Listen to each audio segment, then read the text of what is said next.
তো বন্ধুরা আজকে আগে তোমাদের রুম ট্যুর করাই আর দেখাই যে আমরা কোন হোটেলে ছিলাম, কত ভাড়া নিয়েছিল। তো আমরা তারাপীঠে আসা মাত্রই একটা ভালো হোটেল খুঁজতে হবে। সন্ধ্যে তখন 8টা বাজে, হোটেল খুঁজে বেরিয়ে গেছি।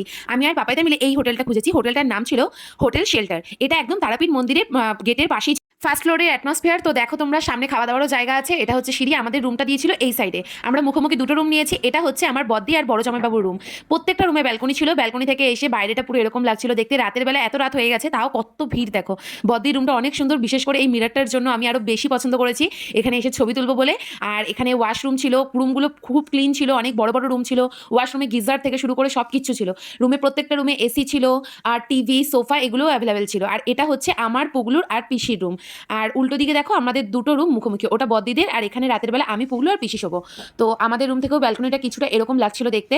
আর পাপাইদা এদিকে, আমরা সবাই কাজ করতে ব্যস্ত, বার্থডে সেলিব্রেশনের জন্য রুম গুছাতে ব্যস্ত। এই জলের জারটা গাইস 100 টাকা দাম নিয়েছে। আর এখানে রুটি মাংস তরকা সব রাতের খাবার চলে এসেছে, বৌদি বেড়ে দিচ্ছিল খাবারগুলো। তো আমরা সব জমিয়ে রাতে খেয়েছি। আর দেন আমরা রুম গুছিয়েছি, ডেকোরেশন করেছি। বার্থডে ব্লগটা পরে আসবে, ততক্ষণ পর্যন্ত সাথে থাকো, চ্যানেলটাকে সাবস্ক্রাইব করে দিও। তো আমি দেখো নাইটে ফ্রেশ হয়ে নাইট ক্রিম মেখে মুখে লিপ বাম লাগিয়ে গ্লো বানিয়ে চলে এসেছি। এবার ঘুমাতে যাব। তো গাইস আজকের মতো গুড নাইট। বাকি ব্লগটা নেক্সট ভিডিওতে আপলোড হচ্ছে। এটা হচ্ছে আমাদের নাইটের রুমের ভিউ ছিল।